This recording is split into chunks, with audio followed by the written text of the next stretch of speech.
경업금지 기간이 3년 이상의 장기다. 서울특별시 전체라든지 변경을 요청하거나 거절할 수 있어야 된다는 거죠. 안녕하세요, 강문혁 변호사입니다. 오늘은 경업금지 약정에 대해서 한번 얘기해 보겠습니다. 많은 근로자분들이 입사할 때 근로계약서만 쓰는 경우도 있지만 다른 계약을 하는 경우가 있죠. 대표적으로 경업금지 약정입니다. 비밀유지 서약서든 명칭은 상관없이 이런 유형의 문서에 서명을 하는 경우가 있어요. 근데 그 내용을 살펴보면 경업금지 약정이 들어가 있는 경우가 많습니다.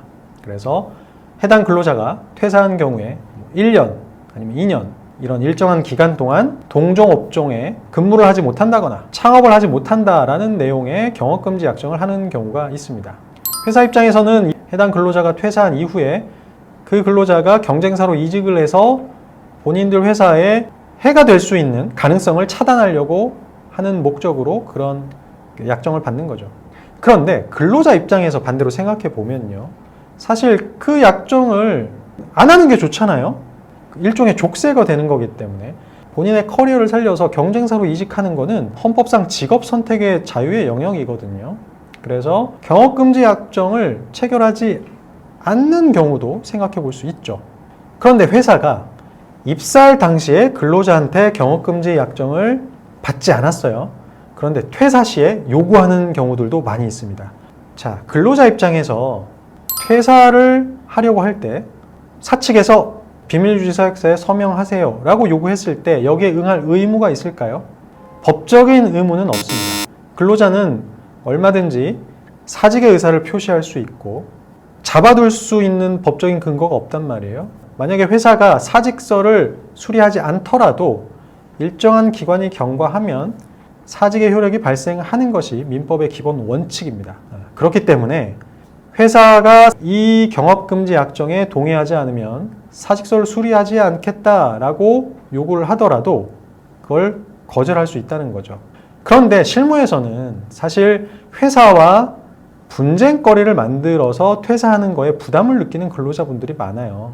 왜냐하면 레퍼런스 체크에 대한 어떤 압박감 때문에 울며 겨자 먹기로 서명을 고민하는 경우도 있단 말이에요.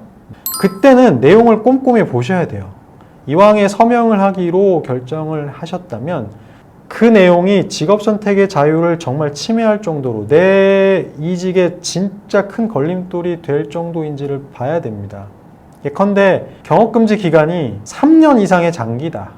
또는 내가 이직하려는 회사가 지금 다니는 회사하고 그렇게 연관성이 크지 않을 수도 있잖아요. 그런데 그 범위를 굉장히 넓혀 놓는 경우가 있어요. 특히 학원 강사 같은 분들은 다른 지역의 학원으로 이직을 할 수도 있는데 그 범위를 되게 넓혀 놓은 거예요. 예를 들면 서울특별시 전체라든지 이렇게 과도한 범위의 경업금지 약정이라면 변경을 요청하거나 과도한 경업금지임을 이유로 거절할 수 있는 그런 선택이 필요합니다. 그래서 경업금지 기간, 경업금지 범위, 그리고 하나 여기다 플러스 더한다면 페널티, 이걸 위반했을 때 어떤 페널티를 규정했는지를 본 다음에 너무 부당하다 싶으면 그거에 대해서 적극적으로 수정을 요청하고요.